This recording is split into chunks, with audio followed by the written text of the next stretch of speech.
use of ESE is intuitive. It's real easy. When you start the motor, the system is in the off mode. Here the button light is not on. In the off mode, you can ride silent and protect your environment. When you press the button once, the system turns to the on mode.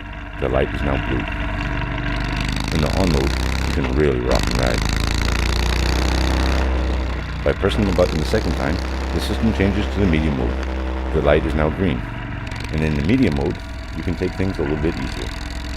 However, in all three modes, there is the same peak performance. By pressing the button the third time, the system turns back to the off mode. With the power feature of the off mode, ESE provides you with an extra boost of power when needed. A quick twist of the throttle, and the flaps open momentarily, providing more torque.